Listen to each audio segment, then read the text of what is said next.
Good evening, church. Welcome to our Wednesday prayer meeting. To start our service, tayo po'y tumayo.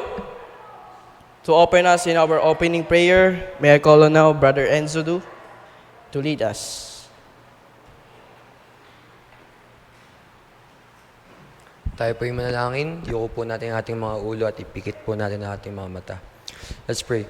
Dear Lord, Heavenly Father, we thank you, Lord, for this day that you have given us. We thank you, Lord, for the opportunity to be with you again in your place of worship, dear Lord, as we pray for our fellow brethren and as we hear from your word once again, dear Lord, may the Holy Spirit open our hearts and minds as we listen to your word. May all the things that we know this day be put into our hearts and be used in our daily lives as Christians, dear Lord. May you protect us all throughout this night. In Jesus' name we pray. Amen. Amen. Turn your hymn books to hymn number 190. Hymnal 190. We'll be singing the song, Look to the Lamb of God.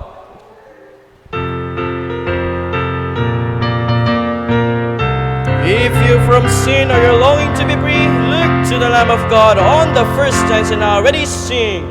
If you from sin or you're longing to be free, look to the Lamb of God. He to redeem you died on Calvary. Look to the Lamb of God. On the chorus, look to the Lamb of God. Look to the Lamb of God. For He alone is able to save you. Look to the Lamb of God. On the second, when Satan tempts and doubt and fears assail, look to the Lamb of God. You in His strength shall over all prevail. Look to the Lamb of God. Look to the Lamb of God. Come on now, sing. Look to the Lamb of God. For He alone is able to save you. Look to the Lamb of God. Verse 3. Are you weary? Does the way seems long? Look to the Lamb of God. His love will chill and fill your heart with song. Look to the Lamb of God. On the chorus, look to the Lamb of God. Look to the Lamb of God. For He alone is able to save you. Look to the Lamb of God. On the last, fear not when shadows on pathway fall. Look to the Lamb of God. Enjoy your sorrow, Christ is all in all. Look to the Lamb of God. On the chorus, look to the Lamb of God. Look to the Lamb of God. For He alone is able to save you. Look to the Lamb of God. You may be seated.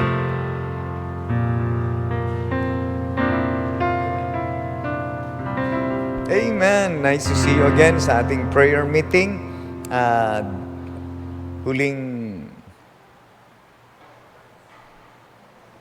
Huling Wednesday ng March, no? Am I right? Yeah, bilis ng panahon, ano? We thank the Lord. We are still here. We pray for each other.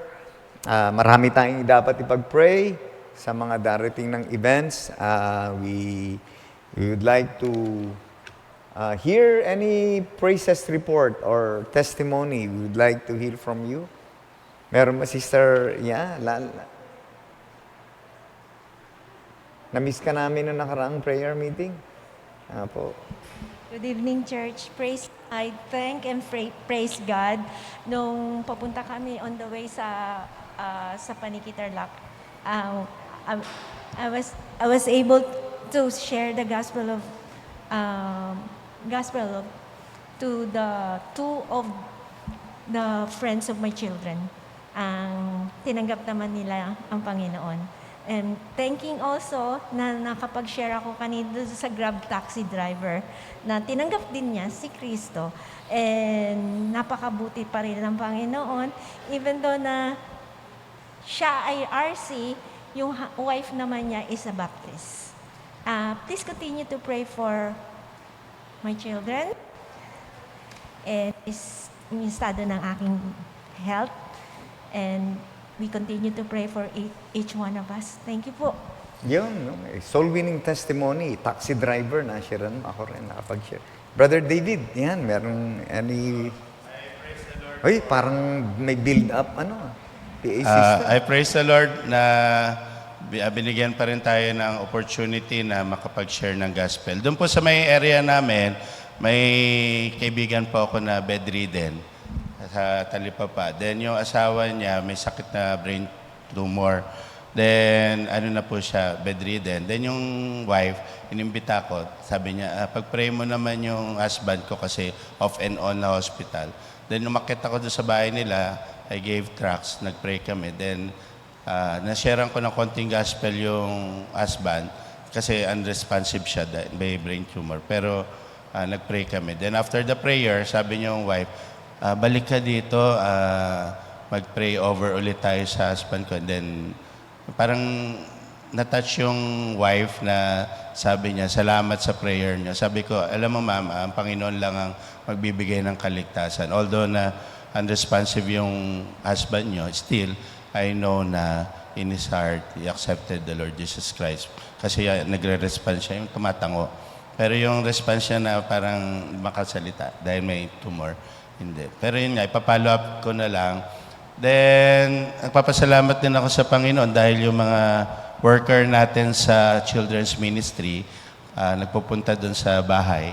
Marami mga bata na bibigyan nila ng, nasishare ng gospel doon sa area namin.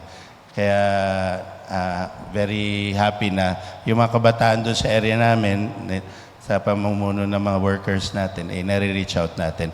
Then tuloy-tuloy din yung pagbibigay ng tracts sa MOA, nagbigay kami, and then nagulat ako, sinundan ako yung mga kabataan doon, teenager, kasi bumili kami sa isang shop. Sabi niya, Sir, saan po ba yung area ng church nyo? Nagulat ako, kala ko may other concern. Sabi ko, bakit? Sir, gusto namin malaman saan po ba yung area. Sabi ko sa Santa Mesa. So, yun po, very blessing kasi nga, pagka tuloy-tuloy lang tayo, consistent tayo sa ginagawa natin, marami tayong marireach na souls for Christ. Salamat po. Amen. Malakas magbigay ng gospel tracts sa si Brother David. Praise the Lord for that, Brother David. Magpatuloy ka. And you'll never know kung sino yung maliligtas. Okay? Moses.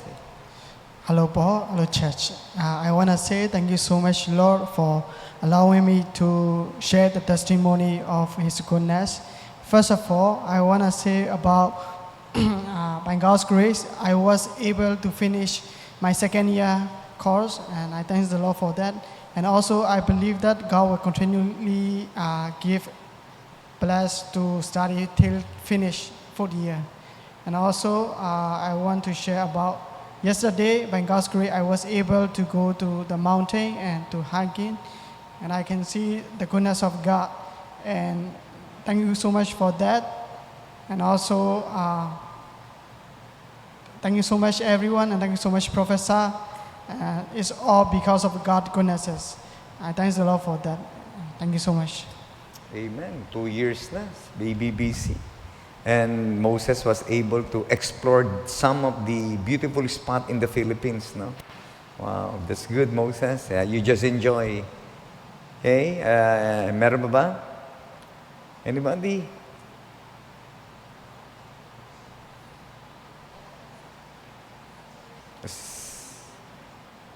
Yung mga nag-solving kanina, nagturo ng mga bata, ayan, nagtuturuan kayo. Ilang bata tinuruan nyo? 50 plus yata kanina, no? Sila Ma'am Lisa, Ma'am Vicky, Ma'am Rosie. Ayun, kayong tatlo, no? 4 pala kayo, si Sir Merlin din. Ano nangyari sa pagtuturo nyo sa mga bata? Si Sister Rosie na lang ang speaker of the house. Ay, thank you po. Salamat po dun sa privilege na nakakasama po ako sa yung pag-iingat ng Panginoon sa amin, sa paglalakad namin, sa mga pinanggalingan po namin. Lalo na ako, nasa may kawayan pa po. Tapos yung privilege po, sobrang thankful na po yun na nakakasama ako. Tapos yung mga bata, sobrang excited po kapag darating kami. So, nakakatawa po na every Wednesday excited din po kami. Kasi yung mga bata, nakikita namin yung excitement nila, malayo pa lang kami sumasalubong na sila. So, yun po. Yung blessing dyan. Amen. Praise the Lord. Ang mga bata at mga nagturo ay mga mapagmahal sa mga bata. Sige po, let's get our partner. Don't forget our prayer list. Please pray for each other. Yung mga nasa online, please pray for the church. Sige po.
Okay, tuloy-tuloy po tayo sa pagsamba sa Panginoon. Tayo po ito ngayong lahat.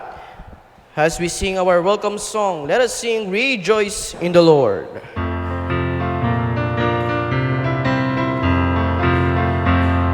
Rejoice in the Lord always, and again I say rejoice. Rejoice in the Lord always, and again I say rejoice. Rejoice, rejoice, and again I say rejoice. Rejoice, rejoice, and again I say rejoice. Rejoice in the Lord always, and again I say rejoice. Rejoice in the Lord always, and again I say rejoice. Rejoice in the Lord always, and again I say rejoice. Rejoice, rejoice, and again I say rejoice. Rejoice, rejoice, and again I say rejoice. Rejoice in the Lord always, and again I say rejoice. Habang hinahanap po natin ating mga pwesto, habang kinakanta po natin ang ating second song, alalahanin po natin ang sakripisyong ibinigay ng ating Panginoong Kristo. Let us sing Man of Sorrows 309. 309, Man of Sorrows. Alalahanin po natin ang binigay na sakripisyo at pag-ibig na binigay ni Kristo sa krus ng Kalbaryo. On the first stanza now, ready, sing. Man of sorrows, what a name for the Son of God who came, ruin sinners to reclaim. Hallelujah, what a Savior, bearing shame and scoffing rude. In my place condemned he stood, sealed my pardon with his blood. Hallelujah, what a Savior. Guilty, vile, and helpless we, spotless Lamb of God was he. Full atonement can it be? Hallelujah, what a Savior. On the last, when he comes, our glorious King, all his ransom home to bring, then anew this song will sing. Hallelujah, what a Savior. Thank you for that wonderful singing. You may be. Please remain standing po. Remain standing, please. Yeah. Don't forget to those who wish to enroll at ABBC, enrollment po, meron na po, June 10 and 11. Okay? Pag na-miss nyo yung June 10 and 11, rolling enrollment naman yan until June 17 ang opening of class. Bible students of ABBC, excited ba kayo? Ay mga nasa likod dyan. Okay? June 10 and 11. So, amen. May mga grade 11 tayo na mag-grade 12. Not only in Santa Mesa, but also, Pastor Ray Estrada, 4 grade 11 students pa lang. They want to enroll sa ABBC. So, after niya, grade 12 pa sila. So, magkikita kayo doon, John Ray, no? Yeah, amen. Praying for fruitful ABBC from this school year hanggang sa mga susunod. Let's get our Bible. Please open your Bible to the book of Job. Kunin natin yung konting life ni book of Job. You know what happened to Job, right? There was one day that Job lost all of his possession. There was one day that Job lost all of his 10 children. And they happened on one day. Okay? yung pagkakasakit niya physically, that's another day. And in Job chapter 3, we can see the misery and despair of Job. Job chapter 3, verses 11, 12, and 13. Let me just read it. Why died I not from the womb? Why did I not give up the ghost when I came out of the belly? Why did the knees prevent me? Or why the breast that I should suck?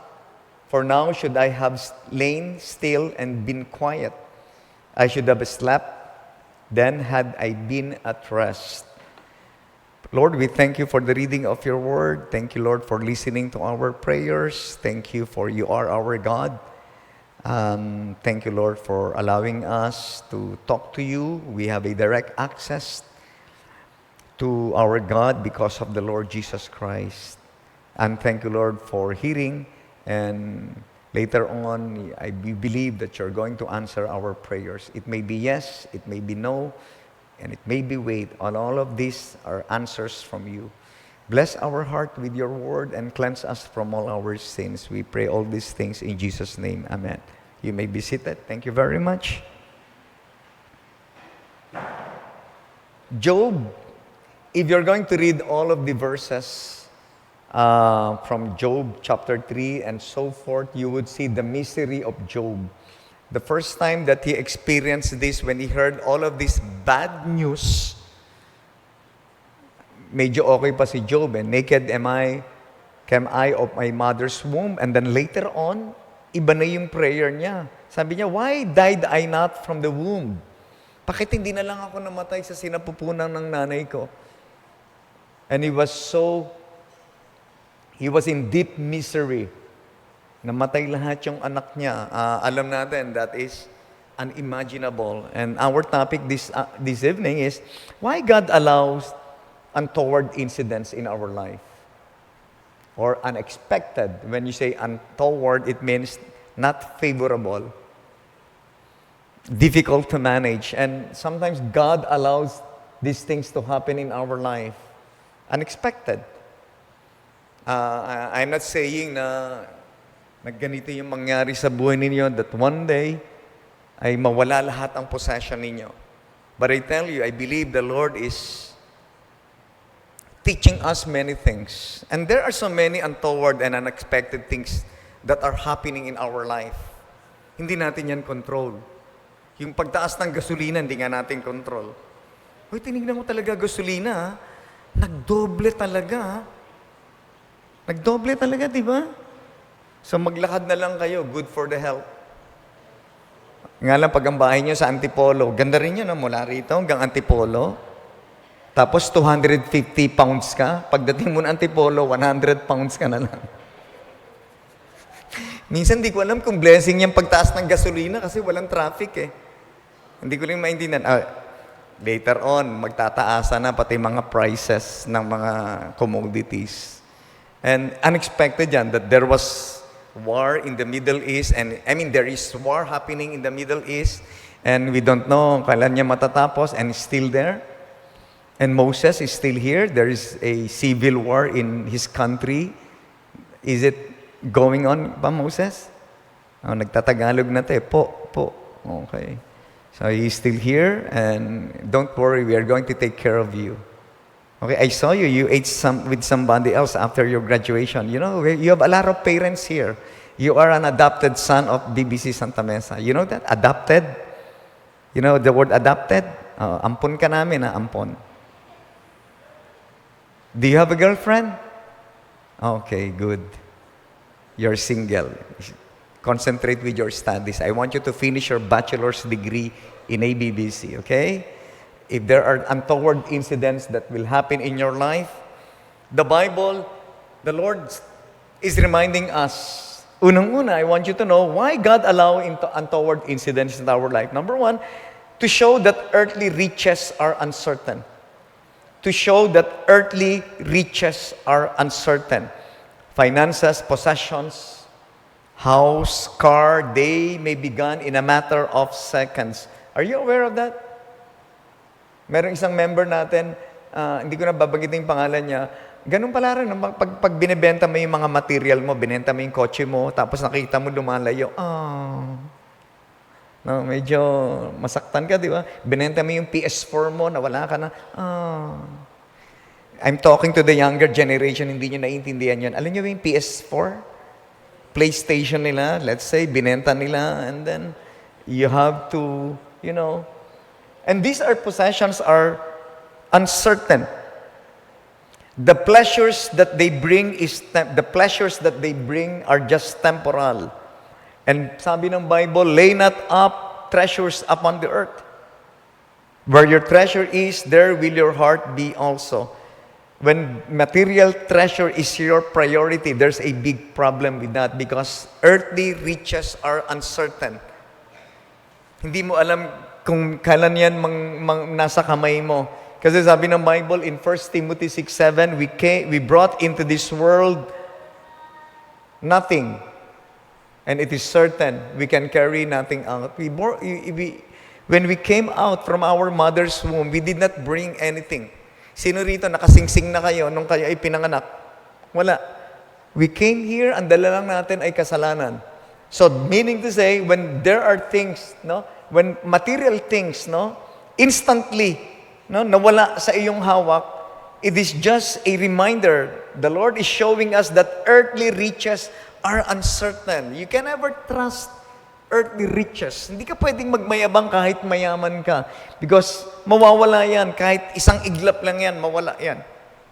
Do you still remember when pandemic hit the globe? Ano yung ibang testimony na ibang tao? Even though you have a lot of money, but you don't have na food, walang available na food. Money is useless kung wala kang mabibiling food. Alam niyo ba yan? And it is uncertain. Not only earthly riches are uncertain, the Lord is showing us when there are untoward incidents happen in our life, it is also the Lord showing us that earthly relationships are unsure. Not only earthly riches are uncertain, but also earthly relationships are unsure. Job never thought that one day he's going to lose all of his 10 kids, 10 children on just one day. And I believe Job, meron siyang mga plano sa buhay niya. Siguro ang plano niya sa kanyang firstborn, you will be a lawyer. Yung pangalawa, you will be a doctor. Ikaw, you will be an engineer. Ikaw, you will be a Bible student. At mag-i-enroll ka sa ABBC. And Job has planned for all of these 10 kids niya, but one day, nawala yung mga anak niya. Are you aware that our loved ones, ang family natin, may not always be around us? Every human relationship, they are just temporal, unsure. Hindi mo yan alam kung hanggang kailan. Ang mga anak natin, pahiram lang ng Diyos yan. Mga parents, our kids are heritage from the Lord. I always tell this from the pulpit. Our kids are not our possession. Hindi yan tayo may-ari niyan. Kung ikaw, if the Lord blessed your womb, nagkaroon ng fruit in yung womb, that is a blessing from the Lord. Kaya yung mga anak natin, they are just entrusted to us. Ang gagawin lang natin yan, palakayin natin sila in the nurture and admonition of the Lord. Bagyan mo sila ng magandang education, pero paglaki nila, hindi mo na yan mahahawak. Pag yan may sarili ng mundo. Kaya nga I always tell sa mga mothers, habang maliit yung mga anak ninyo, sumasama sa inyo sa Jollibee, isama ninyo. Kasi balang araw, hindi na yan sasama sa inyo kahit sa McDonald's kayo pumunta. Hindi na niya ngayong gustong kasama. Ang gusto niya ng kasama yung crush niya. And that's a reality. There will come a time na mag-aasawa nila, iiwan na nila kayo. And they are unsure. Well, may mga istorya na nauuna yung anak, just like Job. He buried his 10 kids. Minsan, mahirap yung nauna yung anak mo. Masakit na istorya yan. Yung unang namatay yung anak mo, ikaw yung naglibing sa anak mo. Usually, ang anak ang naglilibing sa magulang. Tama? Pero may mga istorya, katulad ni Job, siya yung naglibing ng 10 niyang anak. And that's a sad story. At pinapakita ng Bible, it is unsure. Yung 2 years ko nga rito sa Santa Mesa, parang Di ba? Nung huling-huling namatay si Mami June, talagang naapektuhan din ako so much. Kasi napamahal na rin sa'yo eh.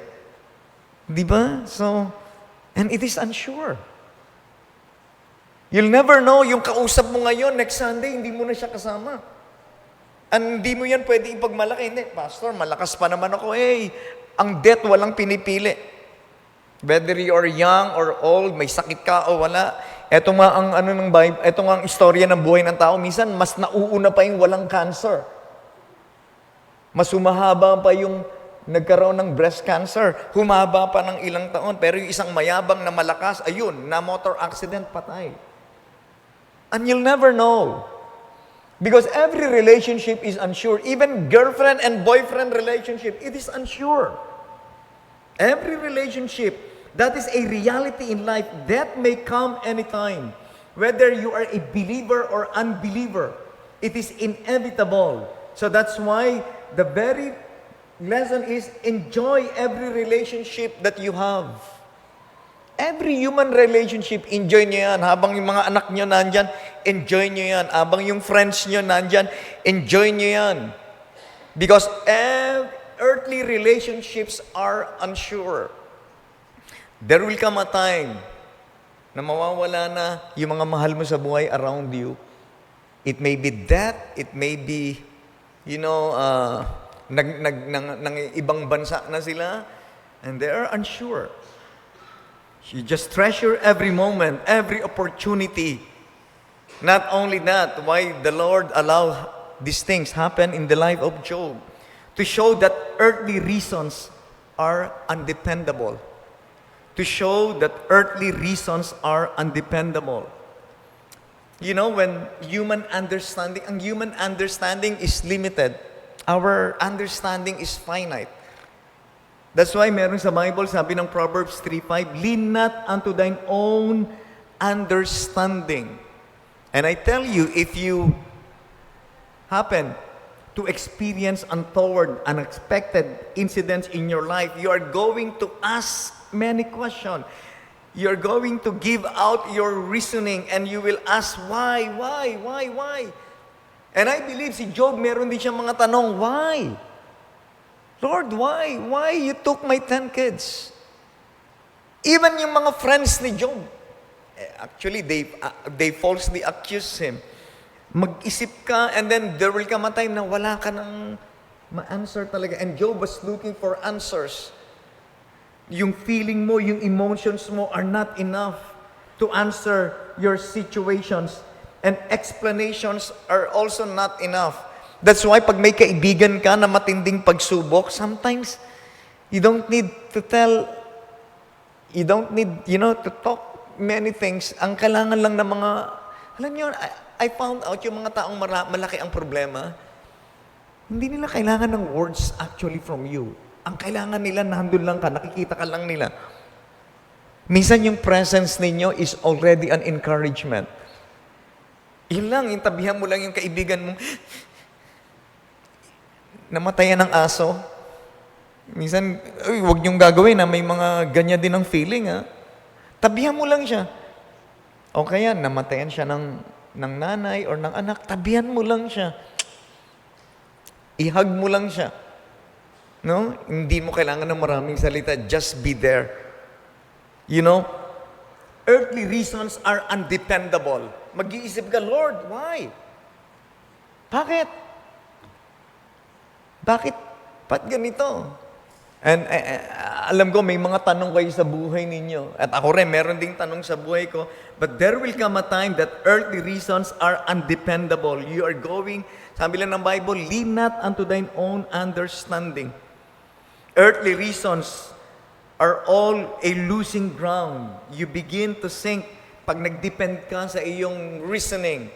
And you need to trust the Lord on this to show. Pag may mga untoward incidents in our life, anong pinapakita ng Panginoon? He shows that earthly riches are uncertain. Kaya huwag niyong mamahalin ang mga kayamanan ng mundo. Earthly relationships are unsure. Hindi mo kailan alam kung anong mangyayari sa mga mahal mo sa buhay. Earthly reasons are undependable. So that's why lean not unto their own understanding. Another one, to show that earthly routines are under control by God. Open your Bible in Psalm 135, verse 6. Earthly routines are under control by God. Psalm 135, verse 6. Whatsoever the Lord pleased that He did, He in heaven and in earth, in the seas, in all deep places. Do you believe na ang Panginoon is under control niya lahat ng bagay? Kasi sabi ng Bible, to everything there is a season. In the book of Ecclesiastes, to everything there is a season. A time for every purpose. A time to love, a time to hate, a time to be born, a time to die, a time to dance, a time to mourn and everything. But sabi ng Bible, He made everything beautiful in His time. Joyful or painful things happening in our life, they are allowed by the Lord for a reason. It may be joyful or painful. Siguro may masakit kang karanasan sa buhay mo, pero may reason bakit nangyari. We believe that the Lord, meron siyang reason dyan. The Lord allowed it. Romans 8:28, all things work together for good to them that love God, even to them that believe on His name. Sabi ng Bible, merong reason lahat. Why? Why the Lord is allowing this to happen? Because the Lord wants us to learn His statutes. Wants us to learn His statutes. In Psalm 119, verse 71, the Bible says, it is good for me that I have been afflicted, that I might learn Thy statutes. Sa paligid niyo si Job, alam niya kung ano nangyari sa buhay niya? Di ba sabi ko, if you are going to read the book of Job, from Job chapter 3, kasi chapter 1, naubos yung family niya eh. Chapter 2, nagkasakit siya. Chapter 3, he began to question God. And then the rest of the chapters, his friends falsely accused him. And Job was waiting for answers from God. And you read your Bible, God did not answer Job from chapter 3 until chapter 37. But tagding ng chapter 38, God answered Job through a whirlwind. Bakit whirlwind? If you were Job, whirlwind din yung kumuha ng mga anak niya. And then whirlwind na naman. Sige, sabi ni Job, whirlwind na naman. Same problem na naman. That whirlwind took my kids. And the whirlwind, the same whirlwind. But the first whirlwind took the lives of his kids. Pero yung pangalawa, hindi na devastating. There's a message from the Lord. And God, through Job, questions that are not answerable by man, only answerable by God. Nung naghagis ng question ang Panginoon kay Job, kahit si Job, hindi niya maintindihan yung mga tanong ng Diyos. Kasi gustong paalam ng Panginoon kay Job, Job, you may not understand everything what's happening. You know, hindi natin kailangan maintindihan lahat ng mga bagay-bagay na nangyayari sa buhay natin. All we need to do is to trust the Lord. Kasi sabi ng Panginoon, you may never understand, you may never answer my questions. Because I want you to know, Job, whatever happened in your life, meron akong purpose dyan. I want you to learn my statutes. Sometimes the Lord is allowing us to enter into this kind of situation. It's because the Lord wants us to learn His Word. Sabi nga ni David, he was afflicted. That's why the Lord said in Matthew 11:29, learn of me. We have to learn the Lord. You trust Him. That the Lord is faithful. That His Word is true. Kailangan lang magtiwala tayo. Do you live? Kayo ba naniniwala sa Bible? Totoo yan. Pag dumating ang time na matinding pagsubok, ngayon nag-amen kayo. Pero pag matindi ang pagsubok, you will begin questioning the Lord. Lord, why? Remember, Job was faithful. You read your Bible, Job, he was a man eschewed with evil, just. Kaya pala, ang kahit nga pala faithful ka, makakaranas ka rin ng mga bagay-bagay na hindi mo maipaliwanag. Because the Lord wants us to learn His statutes, that His promises are faithful and true. His words are faithful and true. Not only He wants us to learn His statutes, He wants us also to live by faith. Alam niyo naman yan, palagi yan sinasabi from the pulpit, the just shall live by faith. Faith is something na hindi natin nakikita, but we believe that. By faith, you just live by faith, just like Abraham, a man of faith. A man of faith. The Lord promised him this, and Abraham believed that. At naniniwala ako na ang Panginoon, meron siyang purpose. You just trust Him completely. Faith in Him, not on our own. Kaya nga sabi nila, may meaning yung faith. F-A-I-T-H. Alam niyo yung meaning ng faith? Somebody made an acronym of that.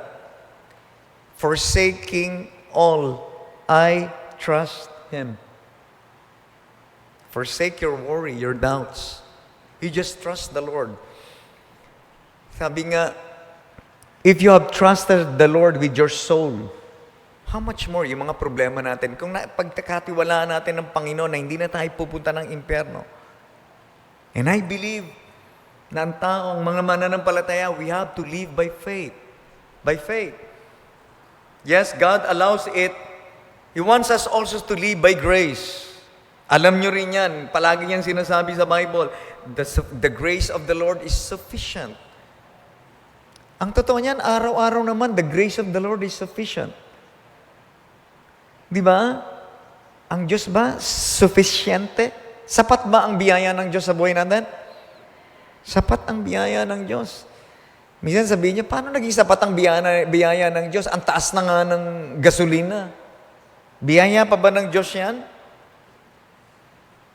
Well, siguro doon niyo siya tinitignan.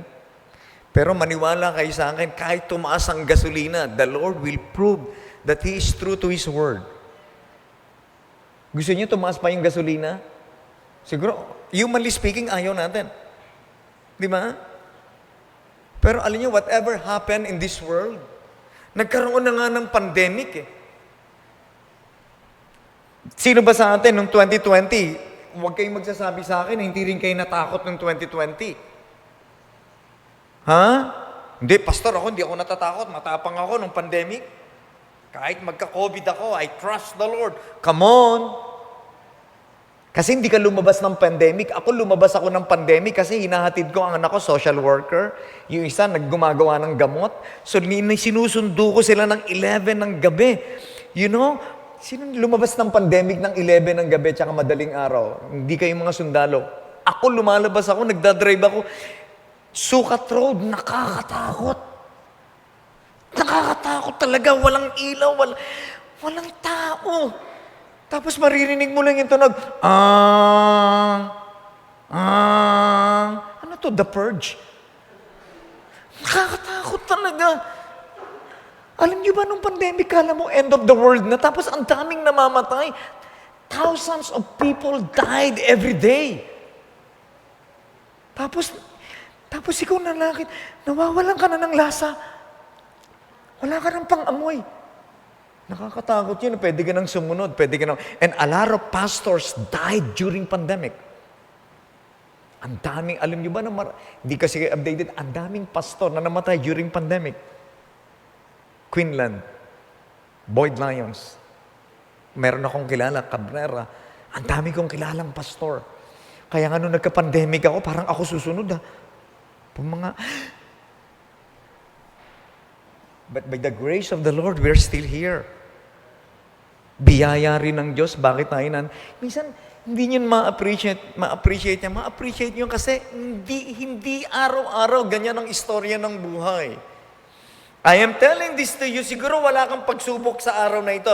But the following days, paggising mo, may bad news na lalapit sa iyo. Pastor, ganito, pastor, ganito, may bad news. Ang hirap niyan, di ba?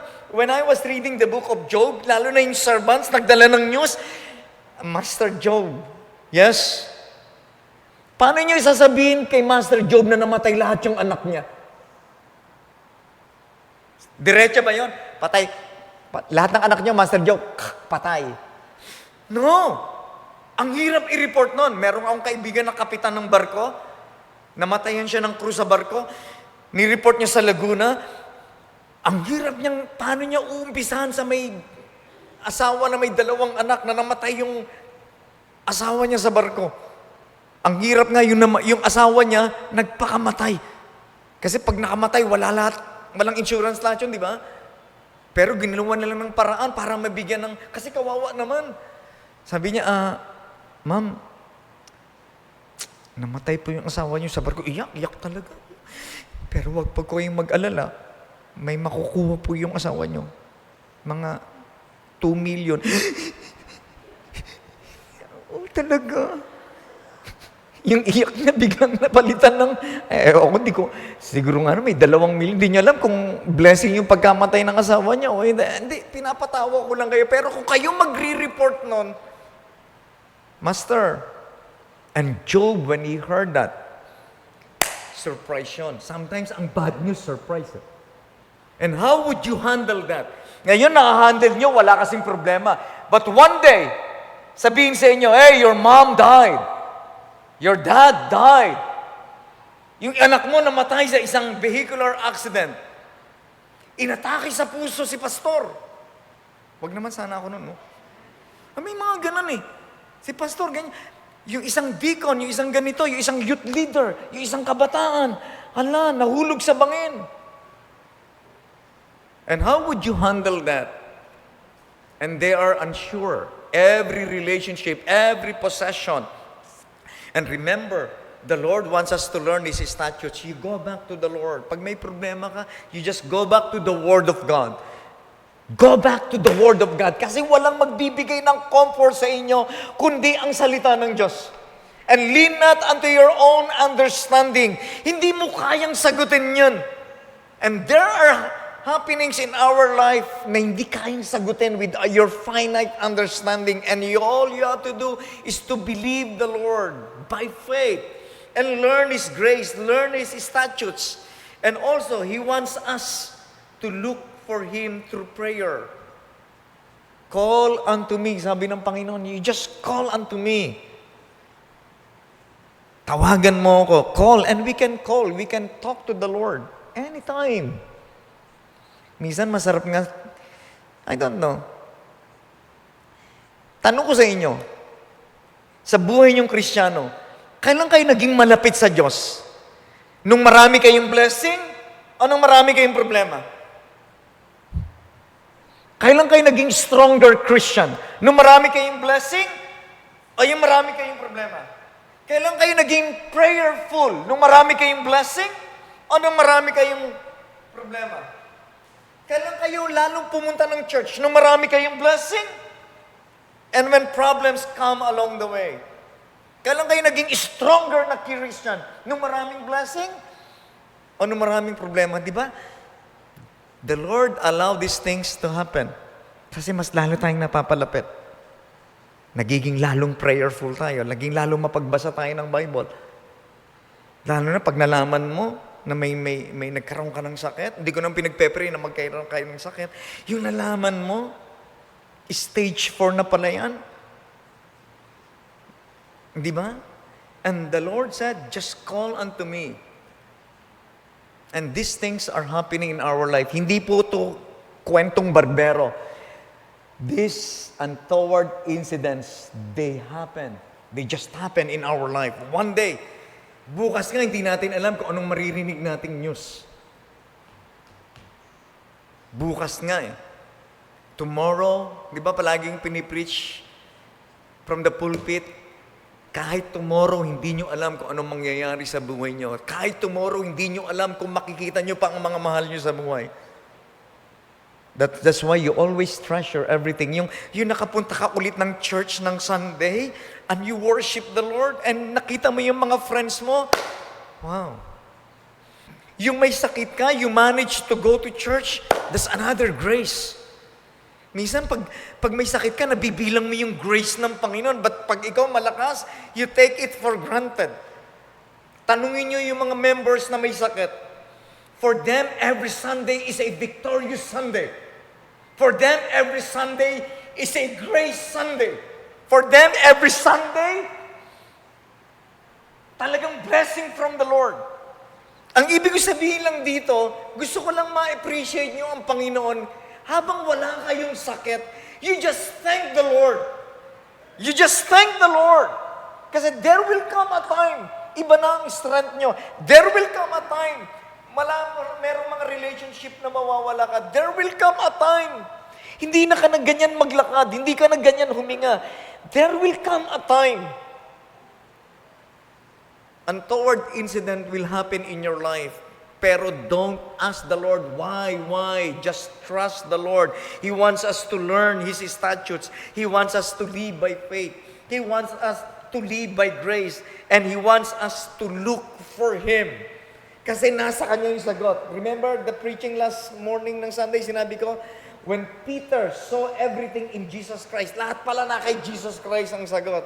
And I tell you, you just trust the Lord kasi nasa Kanya yung sagot. Again, why God allow these untoward incidents in our life? And these are the things na gusto niyang ipakita sa Panginoon. And we just thank the Lord. Salamat tayo sa Panginoon. Amen ba? Salamat nga kayo sa Panginoon. Nakarating ulit kayo ng prayer meeting. Makakarating ba kayo ng prayer meeting next? Walang makapagsabi. Makakapagsimba ba kayo sa Sunday? Wala rin makakapagsabi. Maganda nga dapat ang prayer mo, Lord, sana sa Sunday, makapag-church pa rin kami, buong family. Kasi there will come a time, pupunta ka na ng Sunday, pupunta ka ng church, hindi na kompleto ang pamilya. Hindi ka na rin ganun kalakas. Hindi niyo napapansin, this church is a 77-year-old church. Pag tinignan niyo yung mga picture ng mga pag yung mga lumaki rito sa Santa Mesa, pag tinignan niyo yung mga picture ng dati ng Santa Mesa, hindi niyo napapansin na wala na yung mga dating generation. Napansin niyo? Kasi pag pumunta ako sa Caloocan, ganun din eh. 51 years na yan, wala na, may mga bagong generation na. Kasi lahat walang assurance. Iisa lang ang may assurance, ang Word of God. Lahat yan. Tingnan niyo paubos na. Ako nasa 58 na ako. Mga 12 years na lang. 12 years na lang, nasa 3 scores and 10. Paubos na rin yung generation namin. Kami yung bagets generation. Paubos na yan. Paubos siya ng paubos. Kasi walang relasyon na sure. Wala ring kalakas na sure. Ang sure lang natin talaga, ang salita ng Diyos. Dito lang talaga tayong magtiwala. Kaya lahat ng problema natin, yung mga problema, nawawala rin naman yan. We just trust the Lord. Whatever happened in this life, young people, hold on with this book. Ito lang talaga ang di nagbabago. Ano man mangyari sa buhay natin, you just trust this book and you just trust the God of this book. Huwag kayong aalis niyan kasi hindi nagbabago yan. Lord, we just thank you for this evening. We are reminded. Right now, Lord, there are many things happening around us in this world. Economy is changing. Political leaders are changing. People are changing. Situations are changing. Our health is changing. Our friends, our relationships, they are unsure. Material possession, earthly possessions, earthly routines. Yes, we don't control them. But we know that there is one who is supreme, who is sovereign, that controls everything. And we know that God never changes. His word never changes. And we should not change our focus, our perspective, looking unto Jesus. He is the author and finisher of our faith. And we are assured whatever happened in our lives, maybe untoward incidents, unexpected things, but God never changes in His attributes, in His dealing unto us. Tulungan mo lang kaming patuloy na magtiwala sa inyo. Lord, I just pray that you would guide this church. Guide them, Lord, and this Sunday, let your will be done. Continue to bless your people. Bless our offering for this evening. Bless also each and every one as we go to our respective places. Be with our family, be with our church. Thank you, Lord, for your grace, your mercy every day. And we treasure every relationship that you gave unto us. Continue to bless your people. We pray all these things in Jesus' name. Amen. Let's get our offering.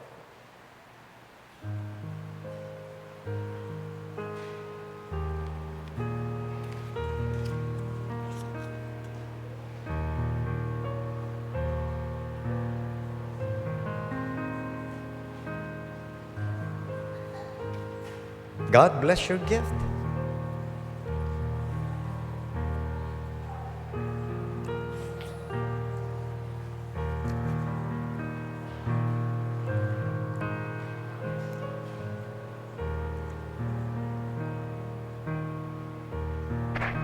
Big events are coming. April 5, evangelistic cantata, Easter cantata, the choir.